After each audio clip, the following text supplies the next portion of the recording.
नमस्कार दोस्तों, आप सभी का स्वागत है आपके अपने YouTube चैनल दृढ़ता पर। तो चलिए दोस्तों, सुबह के 10 बज चुके हैं। रोज की तरह मैं कौशल गुप्ता एक बार फिर से हाजिर हूँ आप सभी लोग के सामने यहाँ पर यूपी पीसेस और आर ओ की यहाँ पर प्रैक्टिस क्लास ले आकर के।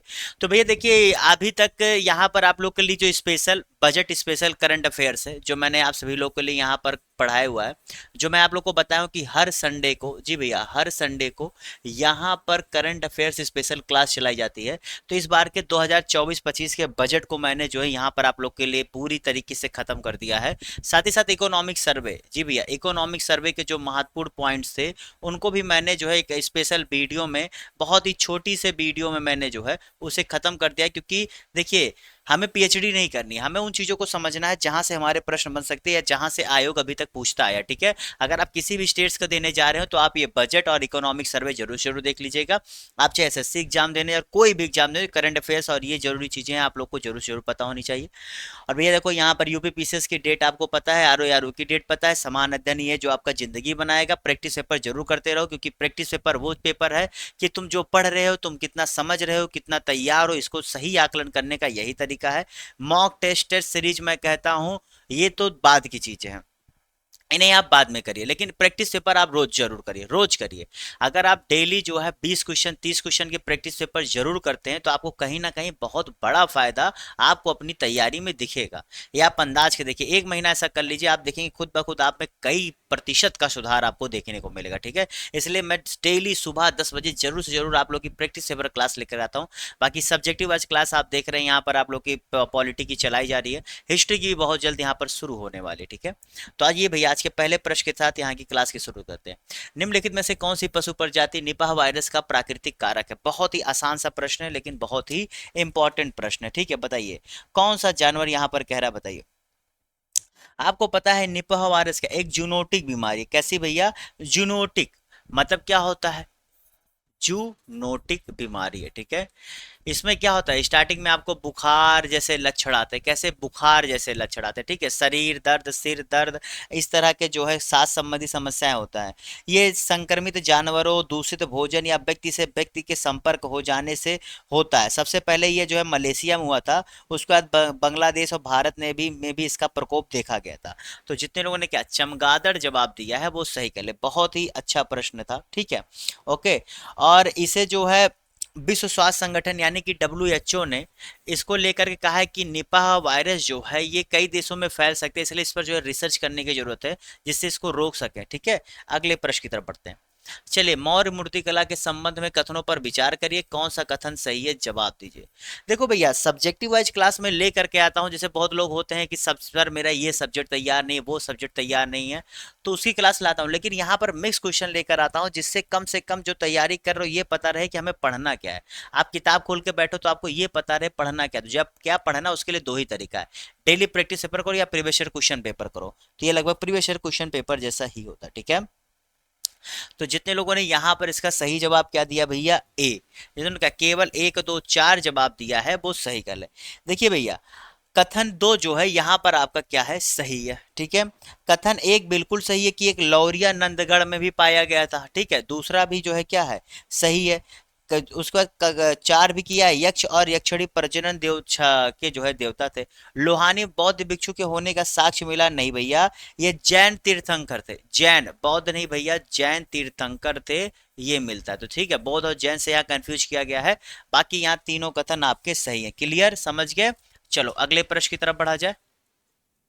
अगला प्रश्न क्या आप लोगों के लिए कि संगीत नाटक एकेडमी का अमृत पुरस्कार का क्या महत्व है, बताइए। संगीत नाटक एकेडमी के अमृत पुरस्कार का क्या महत्व है, बताइए। इसका सही जवाब क्या होगा? चलिए भैया, जवाब दीजिए फटाफट आप सभी लोग। प्रदर्शन कला में युवा प्रतिभा को पहचानना, कला जश्न मनाना, सम्मान करना या केंद्रों को पुरस्कृत करना, बताइए। इसका सही जवाब क्या है?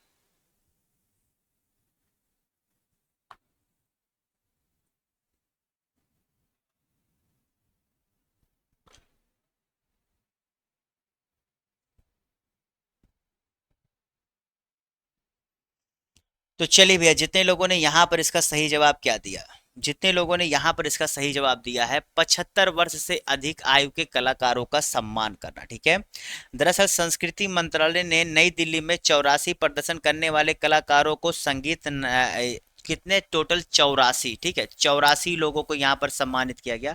कौन? जो 75 वर्ष से अधिक के हैं, जिन्हें अभी तक कोई राष्ट्रीय सम्मान नहीं दिया गया था, ठीक है, ये उन्हें दिया गया था जिन्हें अभी तक कोई राष्ट्रीय सम्मान नहीं मिला था, ठीक है, कोई भी सम्मान नहीं मिला था, ठीक है, ये उन्हें दिया गया था, ये ध्यान रखना, ये इंपॉर्टेंट पॉइंट यहाँ से निकल करके आया है, ठीक है, क्लियर। और इसमें जो है 1 लाख रुपए अंग वस्त्र और ताम्रपत्र दिया गया था, ठीक है, ये भी जान लेना, 1 लाख रुपए ताम्रपत्र और अंग वस्त्र, ठीक है, समझ गए। चलो अगले प्रश्न की तरफ बढ़ते हैं। क्लियर। चलो अगला प्रश्न है आप लोग के सामने। चलिए भैया, पूरा प्रश्न दिख रहा है, बताइए इसका सही जवाब क्या होगा।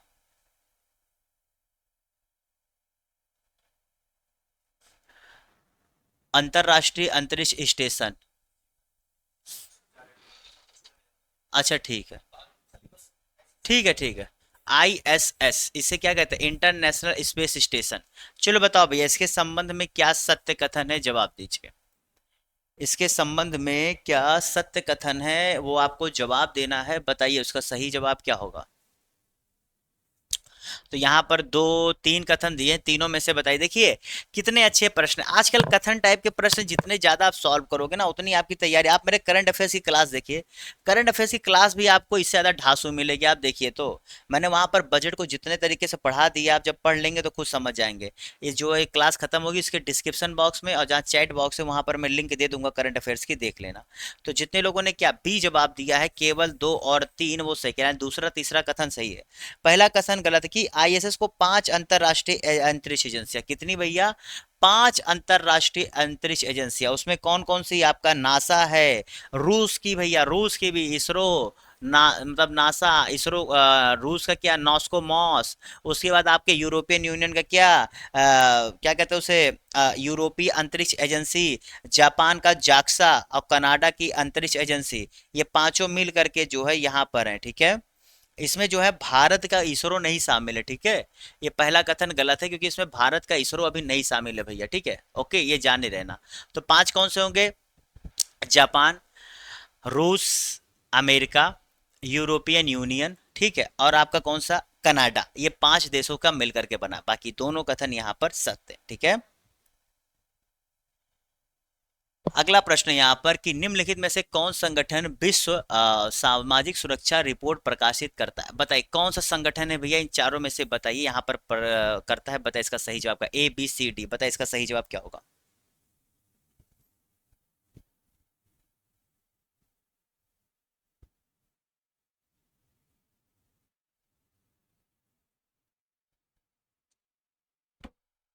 तो जितने लोगों ने यहाँ पर इसका सही जवाब क्या दिया, तो कौन सा संगठन है भैया? तो जितने लोगों ने यहाँ पर इसका सही जवाब क्या दिया है, अंतरराष्ट्रीय श्रम संगठन, यानी क्या कहते हैं, इंटरनेशनल लेबर ऑर्गेनाइजेशन, ILO, ठीक है, इंटरनेशनल लेबर ऑर्गेनाइजेशन विश्व सामाजिक सुरक्षा रिपोर्ट प्रकाशित किया है, ठीक है।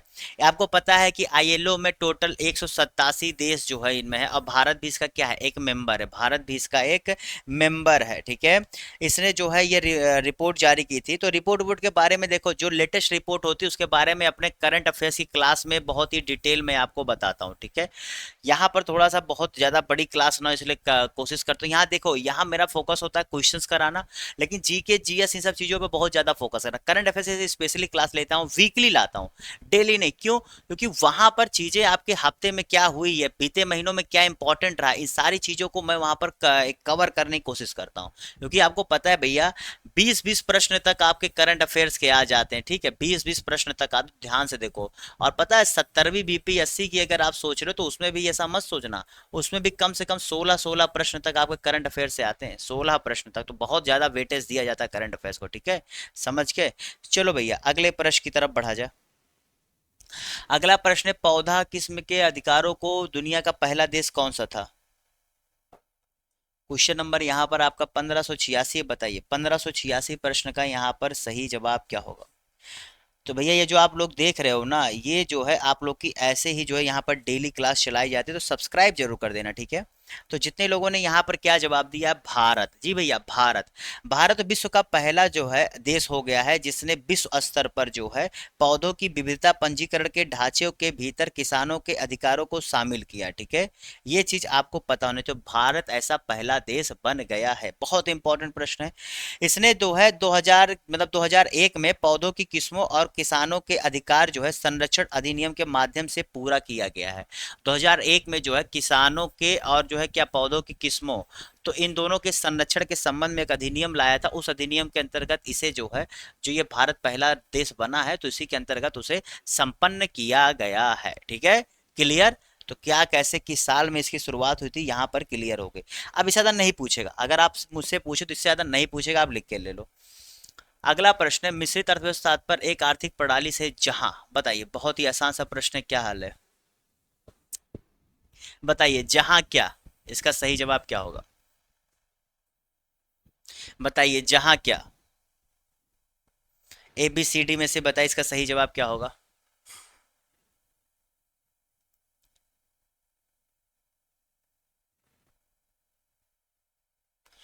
तो भैया जितने लोगों ने यहाँ पर इसका सही जवाब क्या दिया, बहुत ही, सरकार और निजी दोनों क्षेत्र एक साथ संचालित होते हैं। जी भैया, डी जितने लोगों ने जवाब दिया है वो सही कर ले। मिश्रित अर्थव्यवस्था का अगर आप विचार देखेंगे कि मतलब ये मूलतः होता क्या है, इसमें यह होता है कि जो प्राइवेट होंगे वो क्या होंगे, वो जो मतलब जो मैन्युफैक्चरिंग की चीजें होंगी वो क्या होंगी, प्राइवेट सेक्टर के जो है होंगी, और साथ ही साथ और बाजार में जितनी जरूरत उस हिसाब से हो। ठीक है, और क्या होगा, सरकार क्या करेगी कि राजकोषीय और मौद्रिक नीतियों के माध्यम से अर्थव्यवस्था पर अप्रत्यक्ष प्रभाव अपना रखेगी। तो यानी कि सरकार भी एक हिसाब से बाजार को कंट्रोल करने की कोशिश करेगी, लेकिन ज्यादा यहाँ पर जोर जो है प्राइवेट को दिया जाएगा कि प्राइवेट चीजों को मैनेज करे, लेकिन सरकार भी एक रोल में रहेगी, वो अप्रत्यक्ष तरीके से रहेगी। ठीक है, तो ये समझ लेना, अगर वेटेज ज्यादा देने की बात करोगे तो प्राइवेट को ज्यादा दिया जाता है। ठीक है, मिश्रित अर्थव्यवस्था में, लेकिन यहाँ सरकार भी होता है, और एक होता है समाजवादी, उसमें केवल सरकार होता है, एक होता है पूंजीवाद, उसमें केवल जो है पूरा मार्केट कैपिटल पे छोड़ दिया जाता है, सरकार का रोल नहीं होता है। तो समझ गए ना, ये बहुत इंपॉर्टेंट पॉइंट है।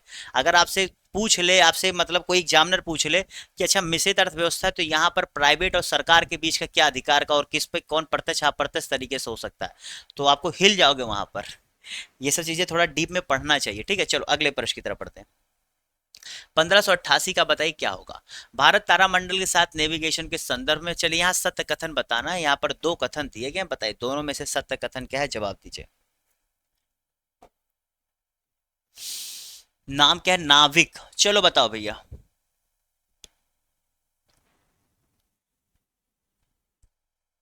तो जितने लोगों ने यहाँ पर इसका सही जवाब क्या दिया,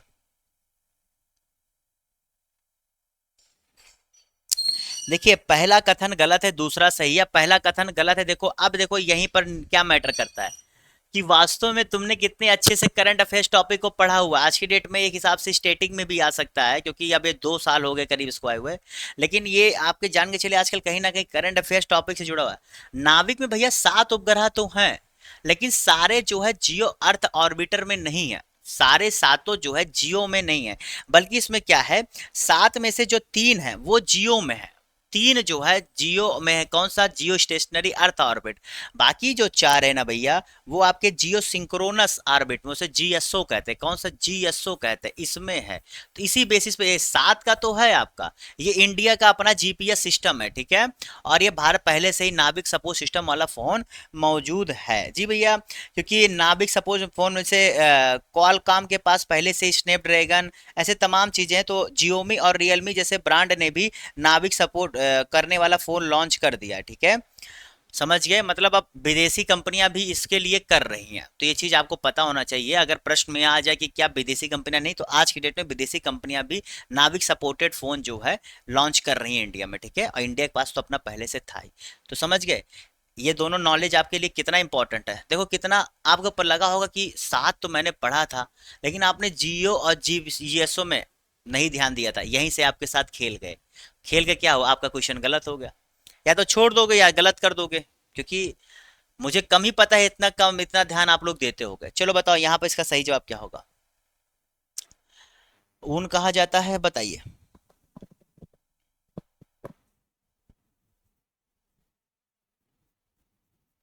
तो जितने लोगों ने यहाँ पर इसका सही जवाब क्या दिया भैया, 3। जी भैया, ये तीनों के तीनों यहाँ पर जो है सत्य है। देखो क्या है, जानवरों से प्राप्त रेशे को क्या, भेड़ हो गया या याक हो गया, उसके जो है बाल होते हैं, उसी से क्या हमें ऊन मिलता है। और रेशम के जो रेशे होते हैं वो रेशम कीट के कोकून से आते हैं। जी भैया, कोकून से आते हैं, बिल्कुल सत्य है। और यहाँ पर आपको तीसरा भी पता लग गया कि ये क्या ऊन पैदा करने वाले जानवर है। ठीक है,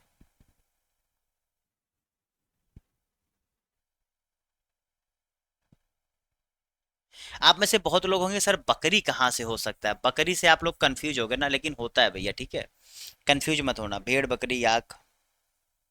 अगले प्रश्न की तरफ बढ़ते हैं। भारत मध्य पूर्व आर्थिक गलियारा अपने कनेक्टिविटी लक्ष्यों को प्रदान करने की योजना कैसे बना। चलो भैया, ये करंट अफेयर्स की क्लास में मैंने ये प्रश्न कराया हुआ है। मैंने डिटेल में उसको बताया हुआ कि क्या इसका लक्ष्य है, पूरा एक स्लाइड में मैंने इसके चीजों को डिस्कस किया हुआ है। बार बार कहता हूं भैया, मेरे करंट अफेयर्स क्लास को जरूर से जरूर देखा करो। कितनी बार मैंने आप लोगों से कहा है, मैं ये कहता हूं तुम लोग जहां से पढ़ रहे हो पढ़ो। करंट अफेयर्स को पढ़ने का एकमात्र सही तरीका पता है क्या है? आप डेली करंट अफेयर्स को 1 घंटा पढ़िए। कितना? डेली करंट अफेयर्स को 1 घंटा पढ़िए। उसके बाद एक यूट्यूब चैनल आप लोग जरूर से जरूर फॉलो करिए। वो यूट्यूब चैनल देखो कि तुम्हारे काम लायक की चीजें बता रहा है कि केवल जो है ला करके ज्ञान फालतू की दे रहा है। मतलब जो कुछ आज आया सब उड़ेल दिया। वैसा पढ़ना चाह रहे हो तो पढ़ लो, इतना बड़ा किताब बना लो, आएगा इतना सा तो अपनी मर्जी। मेरा करंट अफेयर्स क्लास है, वीक में 1 दिन लाता हूँ, सारी चीजों का संग्रह करके क्या जरूरी है जो प्रीवियस ईयर क्वेश्चन पेपर के आधार पूछे जा सकते हैं, उसके अलावा क्या न्यूज में ज्यादा हुआ है, क्या ऐसा है जो आयोग के लिए जरूरी समझता है, उसको संकलन करके लेकर के आता हूँ। वो आपको पढ़ना है तो एक यूट्यूब चैनल फॉलो करो, बाकी 1 घंटा डेली पढ़ो। ये जरूर कि यूट्यूब चैनल से फॉलो करोगे तुम्हारी तैयारी अच्छी होगी, और बाकी अपना पढ़ोगे तो चीजें और ज्यादा समझ में आएंगी।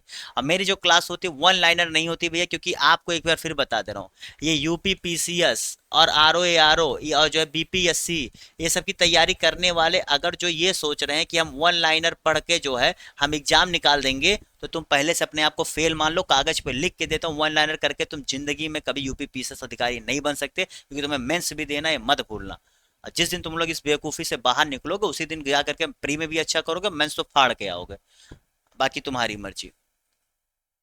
तो जितने लोगों ने यहाँ पर इसका सही जवाब क्या दिया, चलो भैया क्वेश्चन नंबर यहाँ पर 1590 है।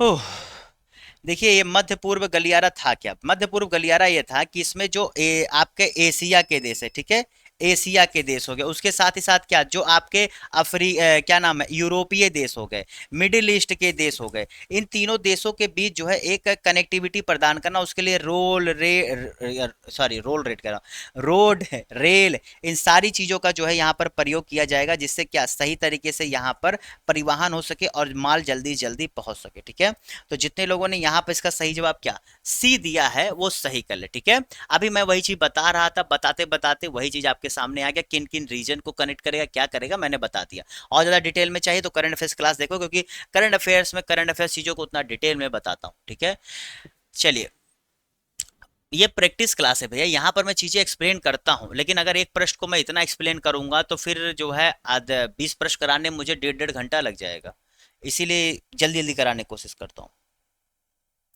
तो बताओ भैया, यहाँ पर कौन सा कथन सत्य है, पूछ रहा है सकल राष्ट्रीय आय के संबंध में। बताओ कौन सा कथन सत्य है, चार कथन दिए गए हैं, बताओ।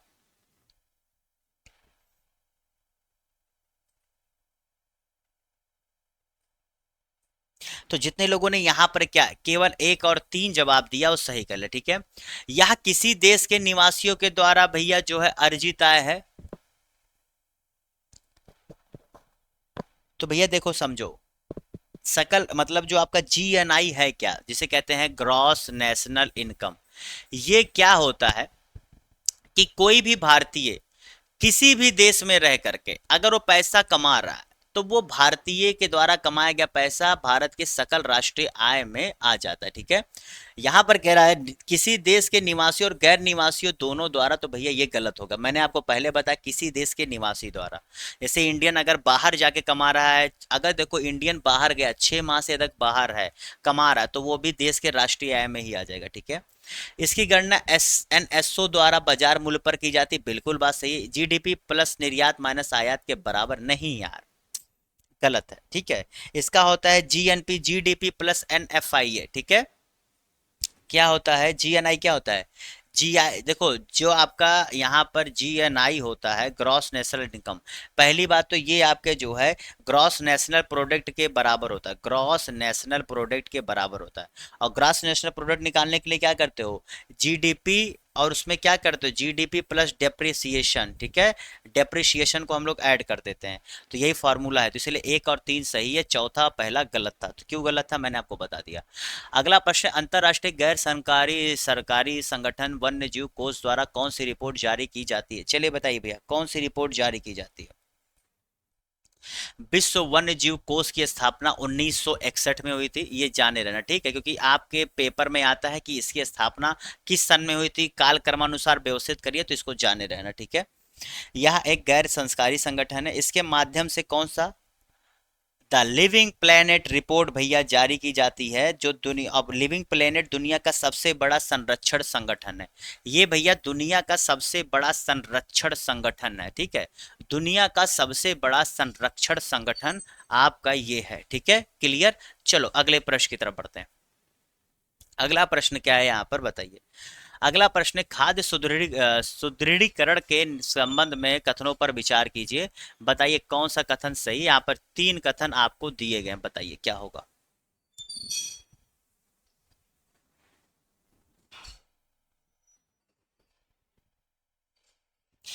अब इसके बारे में बता दूं, इसके बारे में भी मैंने करंट अफेयर्स की क्लास में पढ़ाया हुआ है जी भैया।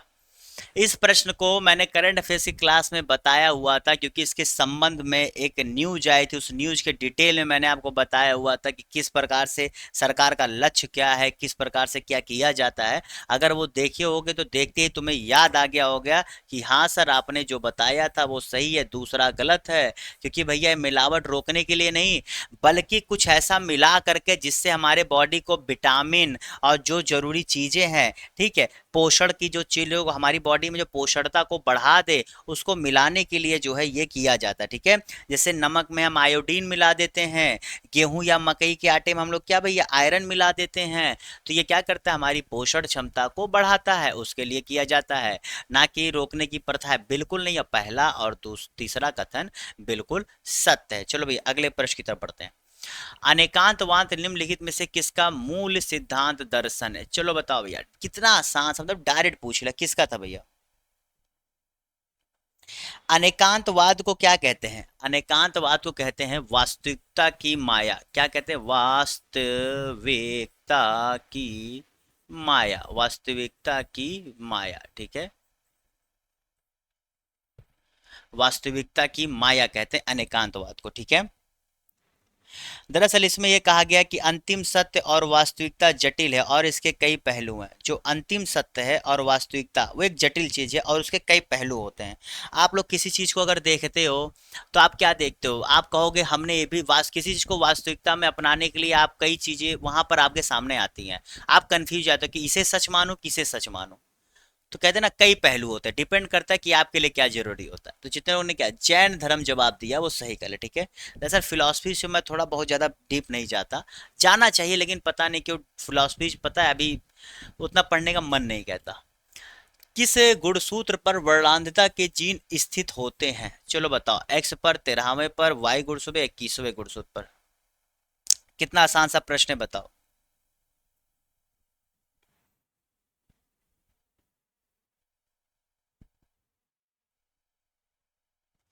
वर्णांधता कब माना जाता है? जब आप लाल और हरे रंग के बीच में, देखो जब आप लाल और हरे रंग के बीच में अंतर कर पाने में सक्षम नहीं होते हैं, तब जो है ये दिक्कत आती है, ठीक है, ये दिक्कत आती है।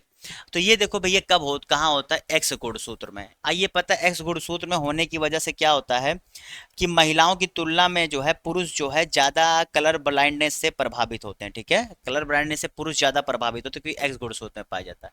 चलिए बताइए 5G के संदर्भ में यहाँ पर विचार कीजिए और बताइए कौन सा कथन यहाँ पर सही है। चलिए भैया जवाब दीजिए, 5G के संदर्भ में बताइए और कौन सा कथन यहाँ सही है, जवाब दीजिए। जवाब देते रहो भैया, बताओ कौन सा कथन यहाँ पर सही है।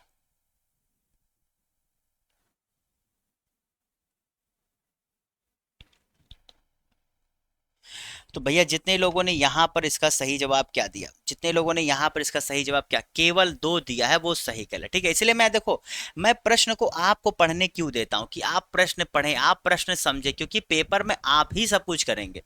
आप जब प्रैक्टिस पेपर क्या होता है, बैठ करके खुद का आकलन करना। ठीक है, तो आप आकलन करो, कितना समझ रहे हो, कितना प्रश्न को समझ पा रहे हो, क्या पढ़े हो जिससे कनेक्ट कर पा रहे हो। तो यानी कि तुम लोग सही पढ़ रहे हो कि नहीं पढ़ रहे हो, पढ़ रहे हो तो इस हिसाब से पढ़ो जैसे प्रश्न है, क्योंकि ऐसे ही आएंगे। ठीक है, तो भैया संयुक्त अरब अमीरात जो प्रवेश करने की घोषणा करने वाला पहला देश है।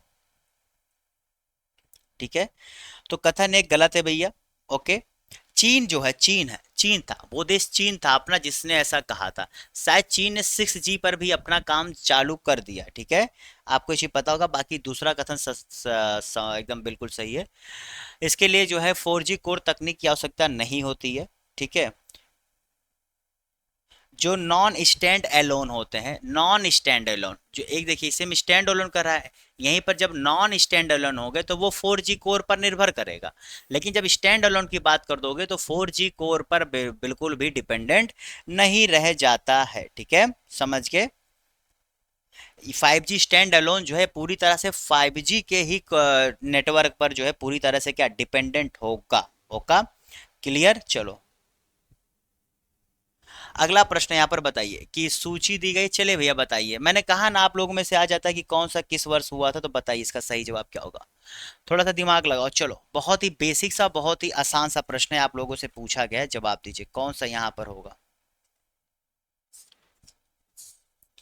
चलिए भैया जवाब दीजिए आप सभी लोग। तो देखो यहाँ पर सती प्रथा जो है कब बनाया गया था, तो सती प्रथा का उन्मूलन जो है, अगर आपसे यहाँ पर देखा जाए तो सबसे पहले यहाँ पर सती प्रथा का उन्मूलन हुआ, तो सबसे पहले यहाँ पर क्या रहा भैया, 1829-30। क्या रहा, 1829-30। ठीक है, तो यहाँ पर इसका सही जवाब क्या हो जाएगा, 1597 क्वेश्चन तक यहाँ पर हम लोग कर चुके। आज 1600 प्रश्न तक हो जाएगा, फिर धीरे धीरे ऐसे हम लोग जो है, देखो रोज गाड़ी हम लोग की बढ़ती चली जा रही है। ठीक है, तो यहाँ पर जितने लोगों ने इसका सही जवाब क्या दिया भैया, सी, 3 4 1 2, कितना आसान था। देखो सी और डी में अंतर करना था, कितना आसान है। अगले प्रश्न की तरफ बढ़ते हैं।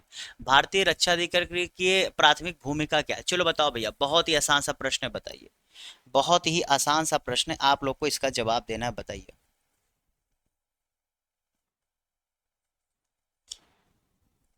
तो जितने लोगों ने यहाँ पर इसका सही जवाब क्या दिया भैया, सशस्त्र बलों, जी भैया सी, सशस्त्र नई नीति और पूंजी अधिकरण पर निर्णय लेना। ठीक है, निर्णय लेना। तो जितने यहाँ पर सी जवाब दिया है वो सही कर ले। जी भैया, इसकी स्थापना इसीलिए की गई थी कि जो नई नीति, मतलब खरीदारी के लिए नई नीतियां क्या लानी है, साथ ही साथ यहाँ पर किस हिसाब से जो कैपिटल है उसको अधिग्रहण किस प्रकार से करना है। तो ये सब जो है आपके कौन से रक्षा अधिग्रहण परिषद की जो है प्राथमिक भूमिका है। ठीक है, चलो आज के अगले प्रश्न की तरफ, इसके बाद आज का आखिरी प्रश्न में क्लास खत्म होगी। एक अर्थव्यवस्था कब संतुलन में होती है, बताइए। एक अर्थव्यवस्था कब संतुलन में होती है, बताइए। कितना आसान सा प्रश्न है यार, ये लोग बताओ, ये गलत कर दोगे तो फिर हद है।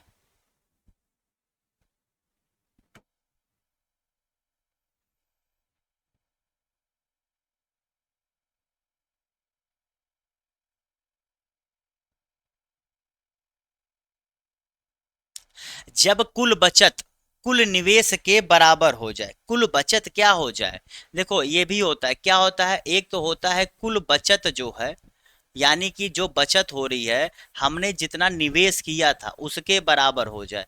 आप लोग खुश नहीं हो जाओगे, अभी आप मान के चलो 100 रुपया जो है जमा कर दो। ठीक है, मतलब 100 रुपया आप कहीं लगा दो और आपको 100 रुपया वापस आ जाए, बच जाए आपका, तो आप कहोगे ना हम तो खुश हुए कि हम 100 रुपया लगाए, हमें 100 रुपया मिल गया। तो ये क्या होता है, संतुलन होता है।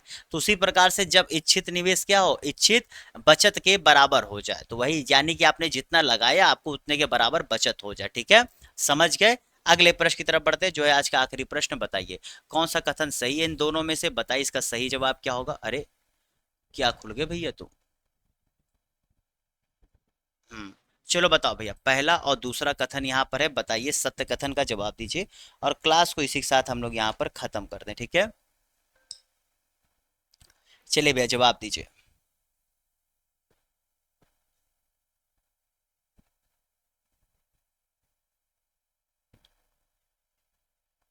तो भैया कथन दो इसका सत्य, सभी पौधे देखो भैया, कुछ ऐसे पौधे होते हैं जिनमें क्लोरोफिल नहीं होता है, ये भोजन का संश्लेषण नहीं कर सकते, ठीक है।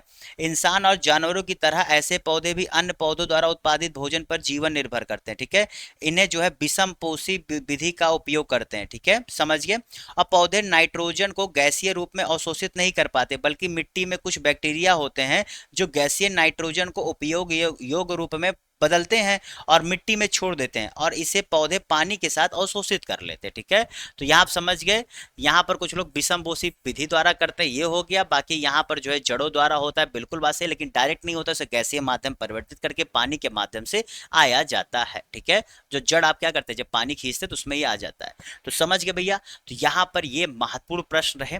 इसी तरह से डेली सुबह 10 बजे आप लोग की क्लास चलती, जरूर देखो, सब्जेक्ट वाइज क्लास आप लोग के लिए यहाँ पर चलाई जा रही है, उसे देखिए।